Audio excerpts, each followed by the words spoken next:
Chapter 4 की second video है जिसमें हम features of planning, limitations of planning और टाइप्स ऑफ प्लान्स डिस्कस करेंगे।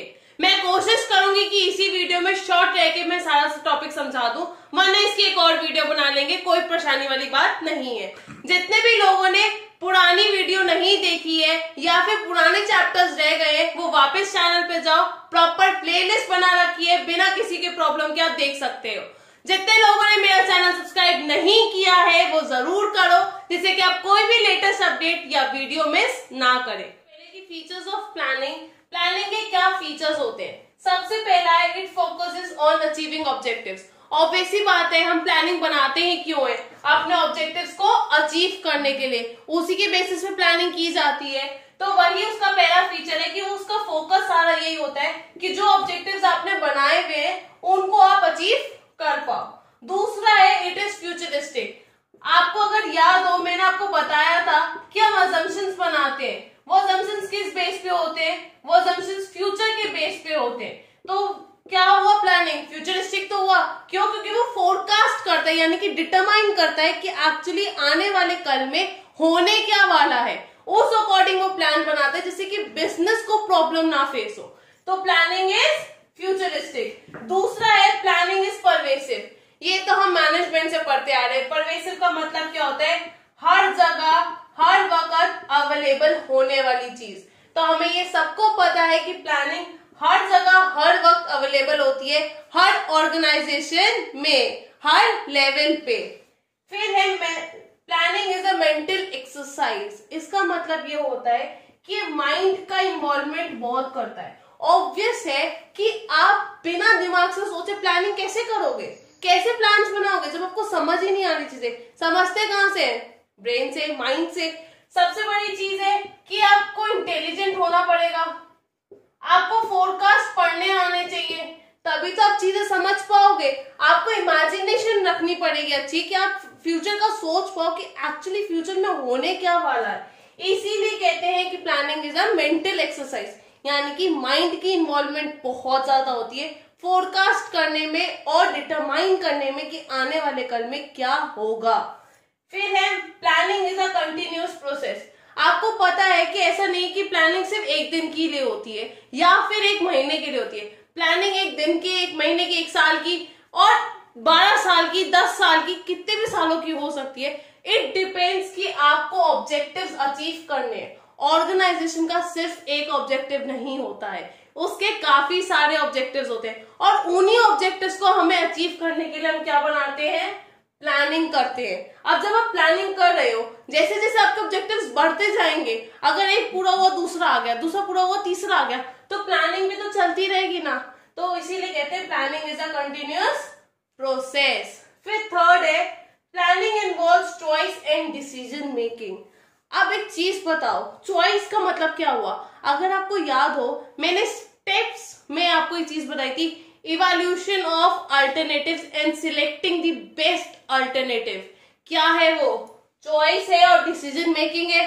हम इवैल्यूएट कर रहे हैं हर एक अल्टरनेटिव का, क्या उसके प्रोज है, क्या उसके कौन से, यानी कि क्या पॉजिटिव है, क्या नेगेटिव पॉइंट्स है, और उसके बाद हम बेस्ट अल्टरनेटिव सिलेक्ट कर रहे हैं। तो क्या हुआ, इट इन्वॉल्व्स चॉइस, यानी कि देखना कि कितने तरीके हैं काम को पूरा करने के, और फाइनली डिसीजन लेना कि कौन सा तरीका सबसे ज्यादा फिट बैठेगा हमारे ऑब्जेक्टिव्स को पूरा करने के लिए। तो क्या क्या पता चला कि प्लानिंग क्या है, फ्यूचरिस्टिक है, प्लानिंग इन्वॉल्व करता है चॉइस एंड डिसीजन मेकिंग, वो फोकस किस पे करता है, ऑर्गेनाइजेशनल ऑब्जेक्टिव्स को अचीव करने में, प्लानिंग कंटिन्यूअस प्रोसेस है, फिर प्लानिंग और परवेसिव है। ये 6 पॉइंट्स हमने पढ़े थे फीचर्स प्लानिंग के। अब हम पढ़ते हैं कि लिमिटेशंस क्या होती हैं प्लानिंग की। Limitations of planning, that means कि प्लानिंग में से क्या क्या प्रॉब्लम थी या क्या क्या मैनेजर्स फेस करते थे। सबसे बड़ी बात है, आप कितनी भी अच्छे से प्लानिंग कर लो, सब कुछ देख के परख के आप हर एक अजम्पशन लगा रहे हो, लेकिन जरूरी नहीं है कि फिर भी आपकी प्लानिंग जो है वो सक्सीड करे। हो सकता है वो फेल भी कर सकती है। तो वही कहते हैं it leads to rigidity. Rigidity का मतलब होता है कि बाउंडेशंस आना अपनी तरफ, एकदम आप एक स्क्वायर में फिक्स्ड हो। जैसे कि अब मैंने कुछ कहा कि हम लोग का क्लोथ का बिजनेस था, सपोज कर लेते हैं, और जस्ट हमारे प्लानिंग स्टार्ट हो गई, ऑब्जेक्टिव्स हो गए, सब कुछ हो गए, हम अपना काम शुरू कर दिया हमने अपने ऑर्गेनाइजेशन में। उसी वक्त गवर्नमेंट की तरफ से एक पॉलिसी आ जाती है ऑन आवर क्लॉथ शॉप, तो वो एकदम से चेंज आ गया ना। अब उस चेंज के अकॉर्डिंग वो प्लान बदलना जरूरी नहीं है कि हम कर पाए। तो वही चीज है कि कभी कभार मैनेजर्स के बेस्ट एफर्ट्स होते हुए भी हम प्लानिंग सक्सेसफुली कर पाए पॉसिबल नहीं होता। It leads to rigidity. इसका मतलब ये है कि आपने एक बाउंडेशन में है, आप एकदम से चेंजिंग फैक्टर्स के साथ तुरंत चेंज नहीं कर सकते हो, और जब आप चेंज नहीं कर सकते, आप डील ही नहीं कर पा रहे चेंजेस के साथ, तो आपको क्या लगता है वो आपकी प्लानिंग सक्सीड होगी या फेल? ऑब्वियस सी बात है, इसके चांसेस ज्यादा है और इसके चांसेस कम। क्यों? क्योंकि हमारे बिजनेस में चेंज आया है काफी ज्यादा। फिर है इट रिड्यूसेस क्रिएटिविटी। ये सबसे इंपॉर्टेंट पॉइंट है। क्यों? क्योंकि इस पे सबसे ज्यादा केस स्टडी बनती है। इसका मतलब ये होता है कि प्लानिंग करता कौन है? आपका टॉप मैनेजमेंट, और जो आपके लोअर लेवल मैनेजमेंट है या लोअर लेवल मैनेजमेंट है और आपके जो ऑपरेशन लेवल के मैनेजमेंट होते हैं, वो उनका कोई भी एक तरीके से कहते हैं ना कि आप हस्तक्षेप इंटरफेयर नहीं कर सकते। You can't interfere in the work of top management. यानी कि उनको एक लिस्ट दे दी जाती है, भाई ये काम करना है, ऐसे ऐसे काम करना है, दैट्स इट। अब lower level management, middle level management के पास क्या है? उनके पास ऑलरेडी सारा कुछ दिया हुआ है कि हाँ techniques they the, methods they दी, जिस तरीके से आपने काम करना है। आप अपनी क्रिएटिविटी या अपना दिमाग वो यूज नहीं कर रहे हैं, यानी कि उनकी क्रिएटिविटी क्या हो रही है? लॉस्ट हो रही है। एक एग्जांपल ले लो, एक मैनेजर था ए, फाइन, उसने एक वर्कर को कहा कि आपको 100 यूनिट्स किसके बनाने हैं? पेन के बनाने हैं। ठीक है, उसके माइंड में एक आइडिया आया कि ये 100 यूनिट्स ऑफ पेन की प्रोडक्शन भी इंक्रीज हो जाएगी, साथ में कॉस्ट भी कम हो जाएगी। लेकिन इस मैनेजर ने उसको एप्रिशिएट करने की बजाय उसको कहा कि भाई जो मैंने प्लान किए हुए टेक्निक्स और मेथड्स आपको दिए हैं, आपको बस वही फॉलो करने हैं। तो क्या हुआ? हमारी क्रिएटिविटी रिड्यूस हो गई। तीसरा, it is a time consuming process. अब आपको पता है कि यार एक झटके में तो प्लानिंग कर नहीं लोगे, क्योंकि ऑर्गेनाइजेशन बहुत बड़ा है। अब ऑर्गेनाइजेशन बहुत बड़ा है तो उसकी प्लानिंग करने में, हर चीज समझने में भी तो टाइम लगेगा, एनवायरमेंट को समझने में बहुत टाइम लगेगा।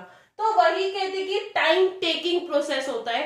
क्यों? हमें हर चीज को डील करना आना चाहिए, हर चीज को समझना आना चाहिए, उसके बाद ही हम प्लानिंग अच्छे से कर सकते हैं।